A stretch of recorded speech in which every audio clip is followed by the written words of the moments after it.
Good evening, guys, ghouls, and girls. Welcome to my horror movie review, or movie decomposition, if you will, where I watch a film, break it down, and rate it for your entertainment. Disclaimer: yes, there will be blood, gore, and or disturbing topics discussed, and obviously there will be spoilers, so if this is not really your cup of tea, or you don't want to ruin the movie for yourself but still want to support me, feel free to click off this one and find another. I have plenty of options on my YouTube channel and or my podcast services. Thank you for listening. Stay spooky. This evening, I wanted to discuss Girl in the Basement. I watched this movie the other night and it shook me to my very core. I can sit and watch gore-filled movies where absolutely horrific things happen to humans, but this one just really got under my skin. This movie is based on a true story of a girl named Elisabeth Fritzl that was held captive by her own father, Josef Fritzl, for 24 years. I will be doing a Spook Chatter episode on Josef Fritzl, so stay tuned for that, it shouldn't be too far away. In the film, we are introduced to a family of four: Mum, Irene, Dad, Don, and two daughters named Sarah and Amy. Sarah is our main character. She is rebellious and keen to get out of her family home as soon as she turns 18. Sarah's sister lives on campus but is visiting for the beginning of the film.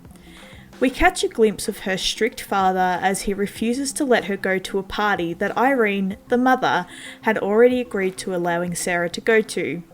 Sarah argues with Don until he shuts it down with a very stern no, and Sarah storms to her bedroom, not before yelling she's out of there as soon as she turns 18 and he can't control her anymore. Now, as I mentioned before, our Sarah, she's a rebellious type, so we of course watch her climb out of her window and meet her boyfriend Chris, who rides off on his motorbike into the night. As they go to this party, they have a lovely romantic evening together. Chris even promises to get Sarah her own pink helmet so they can ride away together when she graduates. They also tell each other that they love each other. Irene knocks on Sarah's door, apologising and telling her to unlock the door so they can talk, but of course there's no answer. Don unlocks the door from the set of keys he seemingly carries with him everywhere, and they find Sarah's bed empty and the window wide open. Sarah's boyfriend Chris is a handsome musician who can play the guitar and shows Sarah a song he wrote for her. It's slow, with lovely lyrics. They tell each other that they love one another and they stay the night together on the beach. The morning rolls around. Don is sitting at the front porch and notices Sarah trying to sneak back through her window. He tells her to use the door like a normal person. There is another rise from them both and Sarah hides out in her room. The sister, Amy, is shown in Sarah's bed and Sarah complains about her strict father. Amy pleads for Sarah to just wait it out. She's nearly 18 and she'll be able to leave soon too. Sarah shares that Chris told her he loved her and they both have a moment of swoon. Irene joins the girls and apologises on behalf of herself and Don.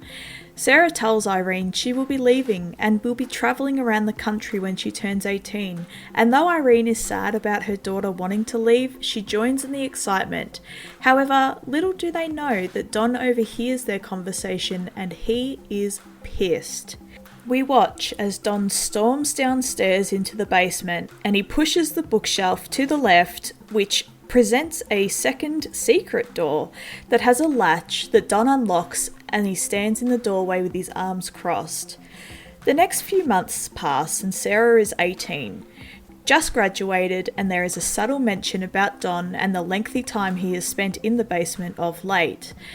Irene mentions that she will never go down there because Don says there's rats, but they are not sure what it is that he really does down there.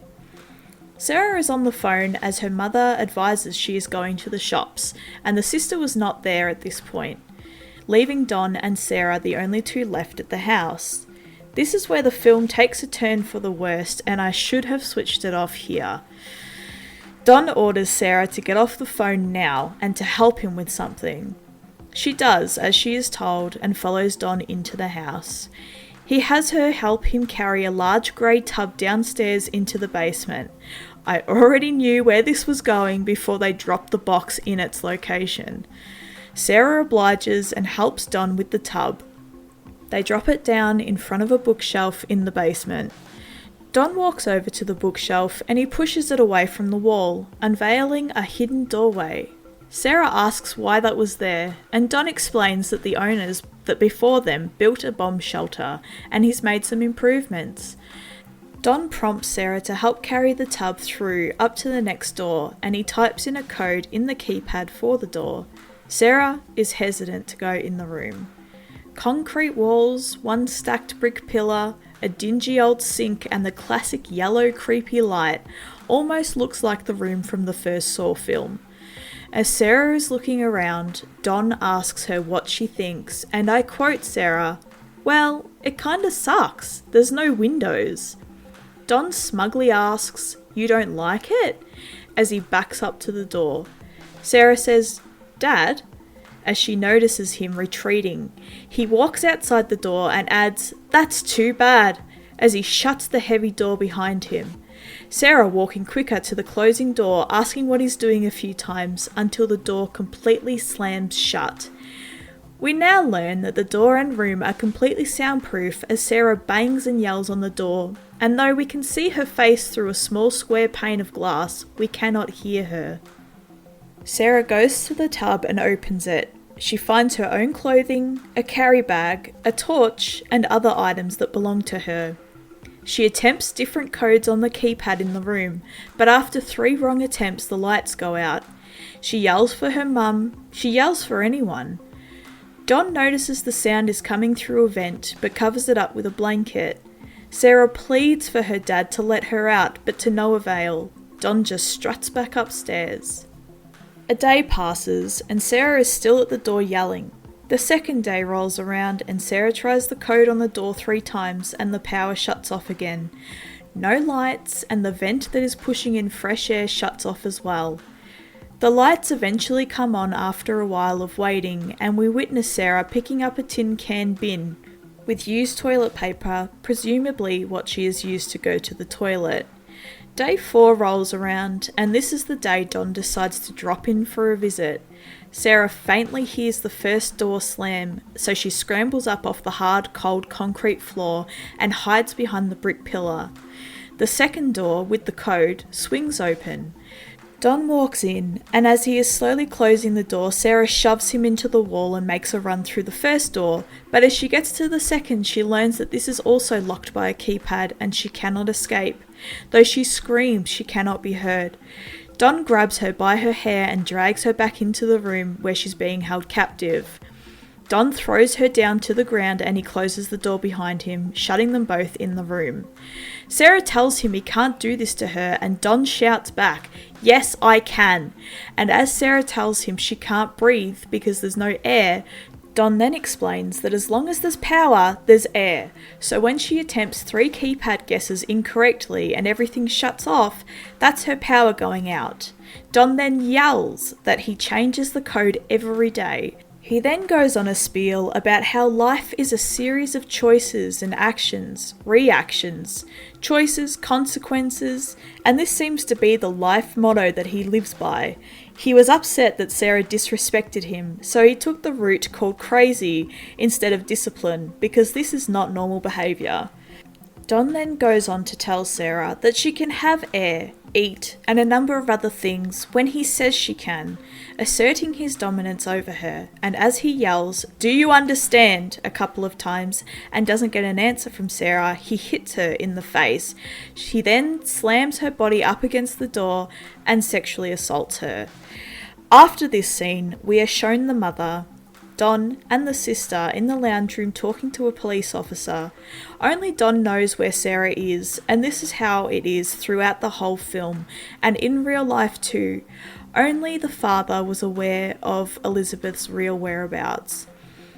Don shares with the police officer that Sarah always threatened to leave when she turned 18, and she's just finally kept up to her word. Irene cannot believe her daughter would just leave without saying goodbye.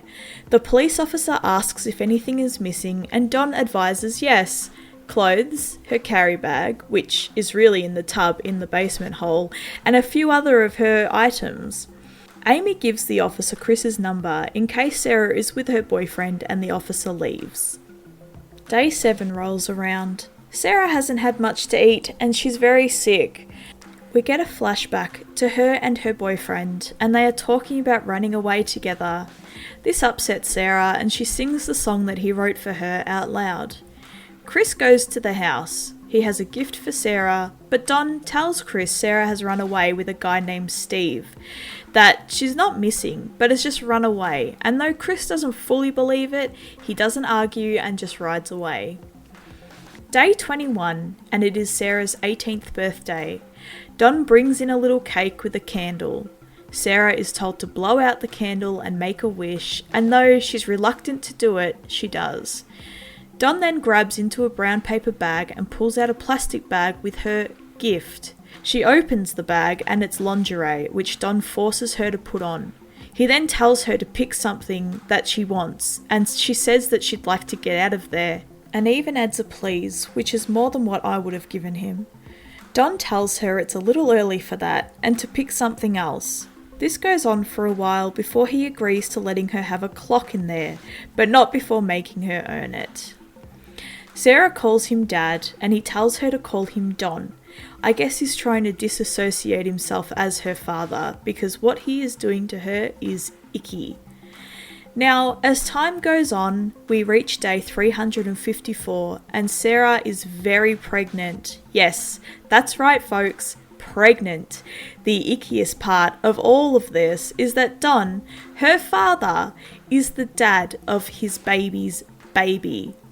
That is what messed me up the most about this whole thing. Sarah gives birth alone, without any medical assistance at all, with only a book to read up on what to do. She gives birth to a baby girl, Marie, and though she's now also locked down in the hole with Sarah, at least she has some companionship. 4 years now have passed, and Irene is still mourning the loss of her child. Marie is now up and running around and calls Don Dad. Don boasts about how he's been promoted and that he deserves it as he's been there for 10 years. Sarah is pregnant again, expecting another little girl or boy, and is talking about how it may be overcrowded when the second baby comes along. But Don snaps and does not like the idea of Sarah talking about her freedom. He storms upstairs and has dinner with his wife and other daughter. Irene starts asking about his promotion and if it comes with a raise, suggesting to hire a private investigator. Don says no, he doesn't want to waste the money. He gets up and he leaves the table. Don is then seen giving a TV to Sarah and Marie. Sarah explains that this will be their key to the outside. A few years pass again. Sarah has given birth to a baby boy and he is about toddler age. Marie, however, is very sick. Don brought down pills for her, but they are not right. They are not for kids. Don tells Sarah to make it work, and though Sarah pushes for her to see a doctor, Don doesn't budge. It comes to night time, and Marie asks for Sarah to tell her a story. So she dresses it up and tells her about herself, but princessy. How she met her Prince Charming, but is locked away in a dungeon. She even sings the song Christopher wrote for her. Chris, still riding his motorbike, pulls up at the house just as Sarah's sister Amy is leaving. Amy doesn't recognise him at first, but after he introduces himself again, it clicks. Amy explains that her mum has complained that she doesn't visit enough, so that's why she's there.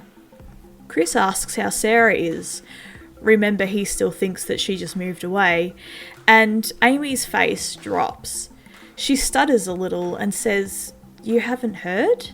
Chris is confused about how they hadn't heard anything and that Steve must have really done a number on her. Amy, confused by the Steve comment, asks what he's talking about. Steve? Chris explains that is what Don had told him, and Amy was even more confused as to when he had even spoken to her dad. Marie is restless and starts to act a little annoying, for pregnant Sarah anyway, and Marie tells Sarah she wants to go with Don. Sarah tells her that it is not up to her but up to him instead. Now that Marie has seen what exists on the outside from TV, she wants to do those things like play in the park, make friends, go to a zoo, etc. Sarah tells her that she's got friends. They are her friends, but Marie doesn't like that. She yells that she wants to go to a real zoo and calls her mother stupid. Sarah gets upset by that comment and yells, "Hey!" telling Marie to go to the quiet chair. Chris and Amy talk. Chris tells her he knew something was off and that Don was lying, but he seemed nice about it. Amy, for the most part, thinks she got away and she's living the dream, but is still suspicious that he's done something to her because of a few incidents prior. He hit Irene once and put her in hospital for 2 days, and because Sarah always stood up for herself, Amy thinks maybe he hit her too and she fell. Sarah helps diffuse her little girl's upset by putting up some blankets and grabbing some torches, making as much of an adventure that she can for the kids. It was actually quite sweet and one of my favourite moments in the film. Amy has told Irene about the lie Don told Chris and she confronts him. Don admits that he did lie but defends by asking what does it matter. Amy says that he knows something, and Don just says she's been threatening to run away for a long time and that they were expecting it to happen. Amy accuses him of knowing something, and Irene threatens that she will be hiring a private investigator. Don slams his large book to the ground and we see his keys are left on the chair. Irene stands up to him and tells him he doesn't have to pay for it and she will, and he looks mad. Irene starts breaking things and Don is pissed. She storms off and he follows. Amy notices the keys on the chair and grabs them. She makes a run for the basement. Amy gets down to the basement and looks around a little. Sarah is breathing quite heavily, seemingly going into labour. Amy finds a box and digs through it, and Don slowly and quietly creeps downstairs. He stands and watches her for a minute as she rummages, and he yells, "Hey!" She is startled. Don holds out his hand for the keys. He yells at Amy to get out. Sarah gives birth to another baby boy. She advises Don his name is Thomas. Sarah tells Don that it would be a good idea if he took him upstairs. She manages to convince him that there's not enough room down there. Don has bundled up Thomas and left him on the front porch. Irene answers the door to a crying baby. A note is left from Sarah telling her that she doesn't have the time or money to look after him. Irene picks him up and there's another note under him, but she doesn't notice it. Don, however, does, and it is a note telling Irene where she is. Don comes down and Sarah is confronted by the note. "I'm being held captive in the basement. Call the police." Don forces Sarah to put the red lingerie on. Marie made a little play about the fairy princess Sarah told her about, and then as we are shown the set, a time skip happens and an older Marie steps out from behind the curtain. This is year 14 now. Marie is grown up.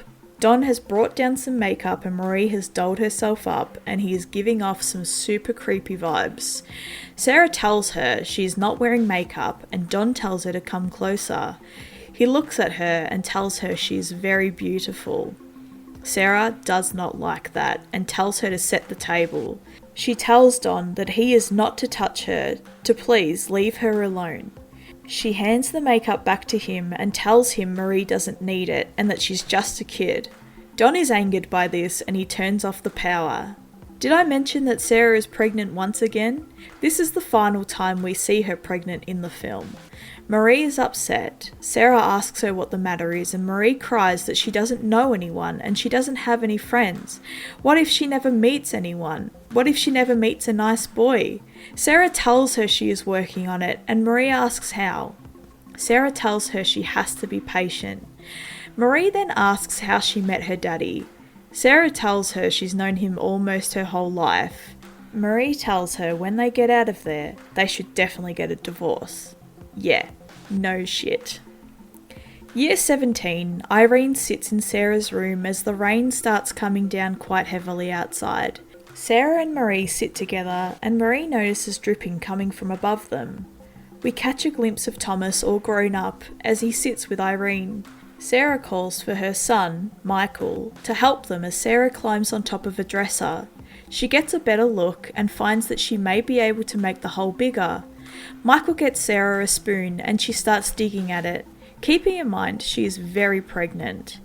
Rubble starts to fall from the roof as Sarah digs. She digs all through the night, rubble everywhere, but she is determined. She managed to make quite a hole. We see a man walking his dog in the evening, and Sarah has managed to catch his attention with a torch shining out of the hole she's made.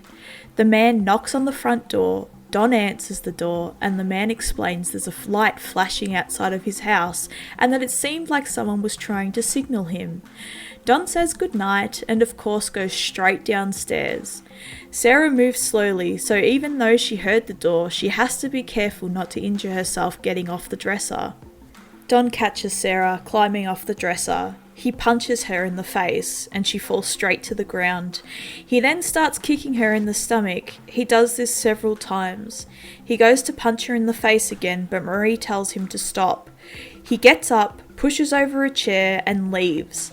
Sarah is in pain and she's crying and she tells Marie something is wrong with her baby. She's bleeding and goes into a very painful labour. She's screaming from pain and then just cries. There's no sound from her baby. This was really hard to watch and I have to admit I teared up after this scene. Sarah sits at her kitchen table with a small bundle in front of her. Don enters and he notices it, realising the baby did not make it. He picks up the bundle and leaves Sarah as she cries. Don buries the baby. Sarah, distraught at the loss of her child, lays quietly on the floor. We're now up to year 18. We learn it is Michael's birthday as Don enters and throws a baseball mitt to him. Don approaches Sarah and asks what's for dinner. Sarah, holding her temples, obviously struggling, but tells Don that everything is fine and that she's just tired. Don asks her smugly, "What from? From working so hard?" And then shares that his job is laying people off and he'll be lucky to have a job by Christmas. Sarah asks how Thomas is, and Don tells her he's doing great, that he is big and strong and he wants to play football next year in addition to baseball. Michael chimes into the conversation and states he'd like to play baseball too. Don tells him that he would be able to if his mother, referring to Sarah, behaves herself. Both Marie and Michael yell at Don, asking when will that be. Don says he doesn't know and it all depends on Sarah. Sarah apologises to them as she feels forced to. Then they both interrogate Sarah after Don has left and ask why she doesn't ask him if she can leave and that they barely get to speak to him. Sarah advises them that she is trying to protect them. Marie then tells Sarah it is her fault that they are there.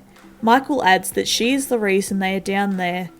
Sarah tells them that he is the one that keeps them down there like animals, but Marie cuts her off and yells that she just wants to go outside. Both are yelling in Sarah's face and she is upset. She slams a plate on the floor and flips the table. She starts pushing everything off the top of a dresser and pushes that down too. The kids retreat. Sarah crumbles to the ground. She curls up in the fetal position and cries. She lays on the floor and then reminisces about Christopher and flashes back to when he told her he loved her. The kids, feeling guilty, slowly come in. Marie puts a blanket over the top of Sarah and they begin cleaning up. Michael apologises and Sarah then says she's sorry as well. Marie asks about what? And Sarah says that if she just shut up like Amy, they wouldn't be in that situation. Marie asks who Amy is, and Sarah tells them she hasn't been honest with them, but they're old enough now, and they deserve to know the truth. She asks them if they remember the story she used to tell them about the fairy princess. They nod, and she tells them the story is loosely based on her.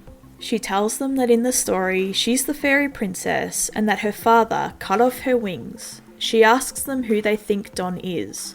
Michael replies telling her that's Dad, your husband, and adds that he lives upstairs with Aunt Renee, who helps take care of Thomas. Sarah drops the bombshell that she grew up upstairs with her sister, Amy, and she had a mum and dad too, but her and her dad didn't get along. He was awful. She mentions Chris, that she was so in love with him and that they were going to run away when she turned 18, but it didn't happen because her dad tricked her and locked her down there. Michael asks when she met Dad. Sarah grabs both of her children's hands and tells them that Aunt Renee isn't her aunt and that she's her mum. Don is her husband and he's also Sarah's dad. Marie is crying. Sarah then adds, he's also your dad. Sarah asks if they understand what she's telling them. Michael, now also upset, says no, he doesn't understand. Marie goes into panic and she falls off her chair. She's having an asthma attack. Sarah tells her to breathe. Michael asks what is wrong with them, and Sarah raises her voice that it is not them, it's him, and it's always been him. She tells them that she loves them and that they mean everything to her. 19 years now have passed. Don enters with a small box of provisions. Sarah looks at it and then at Don, and he tells her he doesn't want to hear it. Sarah shakes her head and says it's not much here. He tells them to ration, and as Sarah is in his face, he tells her to back off. He sits down, tells Sarah she should take better care of herself because she looks like hell. Michael loses it. He yells at Don, telling him to shut up and not to talk to her like that. Don stands up and challenges him by asking, or what? What are you going to do? You're not going to do anything. You can't do anything. Don adds, you know Thomas is younger than you, but he's bigger than you. He's more man than you'll ever be. And that pissed Michael right off. He rams into Don and he starts swinging. Don pushes him away and Sarah catches him, trying to restrain him. Don leaves and turns off the power. Don has been let go from his job. He walks into the house with a box of his stuff and Irene yells, asking him where the money goes. Don tells her not to worry about it until he gets another job. He has received a foreclosure notice on the house. All the while, Sarah has taken the vent off the wall in another attempt to escape, but as she shines the torch, there's nothing there. Don feels helpless and trapped, so he conjures up a brilliant idea to gas his prisoners by carbon monoxide poisoning. He puts a hose in through the vent for the basement and the other end into the exhaust of his car, shuts the garage door and himself in the car and starts it up. The gas seeps into the basement where the three are sleeping, and just as Don starts to get sleepy in his car, Thomas bursts into the garage and Don tells him a shit excuse about how many miles he can get out of his car. Thomas asks if he's okay, and Don replies with asking him if he told him about choices and consequences, and that sometimes you make a bad choice, you think it is a good choice, but it turns out to be bad, and that he's trying to figure it out. Don heads down to the basement to check on the three, and thankfully Marie moves her arm, giving Don confirmation that he didn't finish them off. He sighs some relief. 20 years passed and the scene opens with Marie laying down.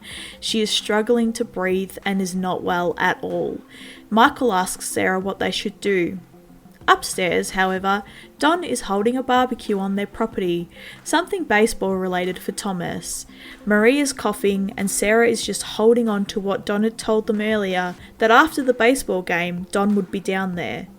The baseball game was well over, but he's entertaining guests. Michael yells that Don should be there and Marie still struggles and getting considerably worse. It's nighttime now and Don finally comes down asking what the hell is going on.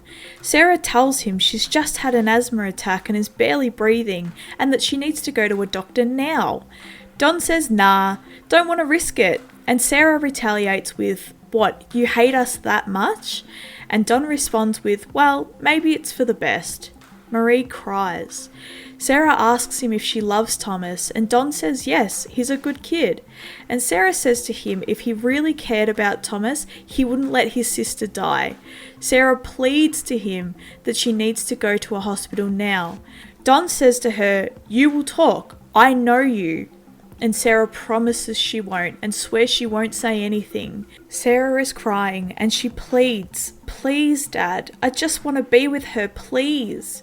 Don caves. He makes Michael stay and threatens if she talks that he'll die down there and no one will find him.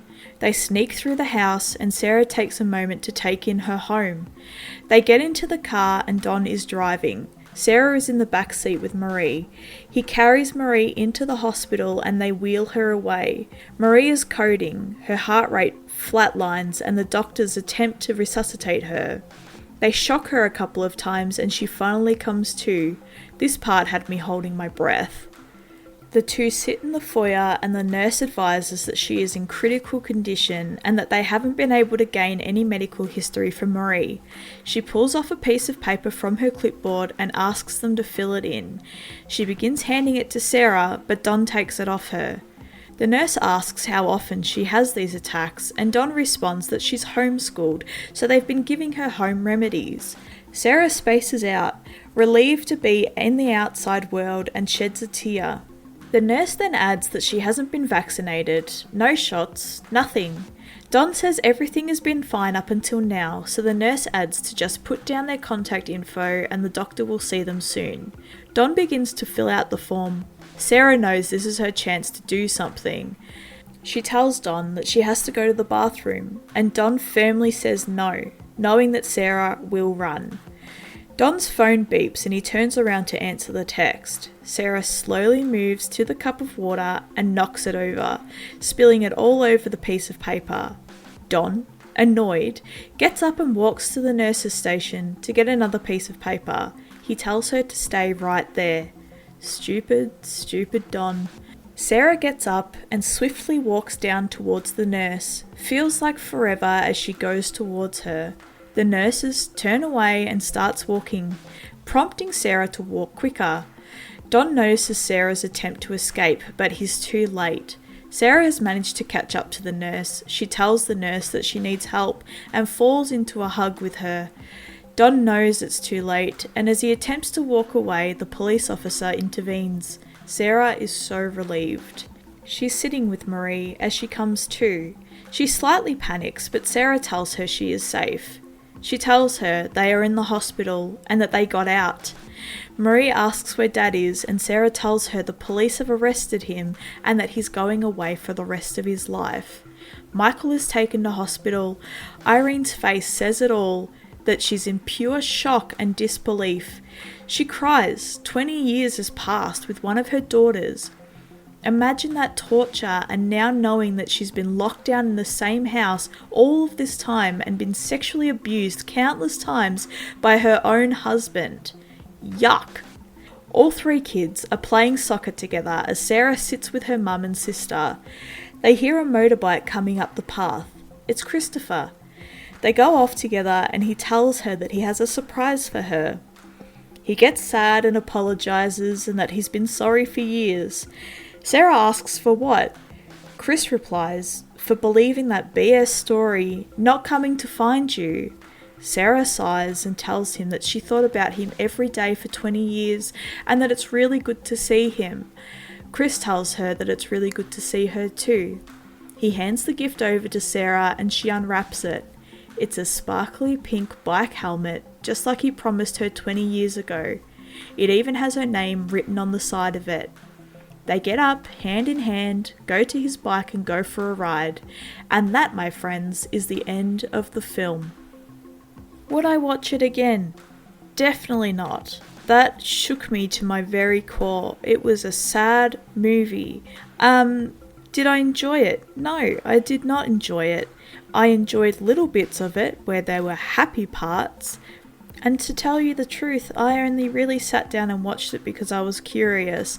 I'd read stories about it, and now I know more about Josef Fritzl, so a Spook Chatter episode will be coming your way shortly, so I can be done with this whole messed up situation and move on to the next one. So thank you so much for listening, I appreciate that, and I will see you on the next one. Stay spooky.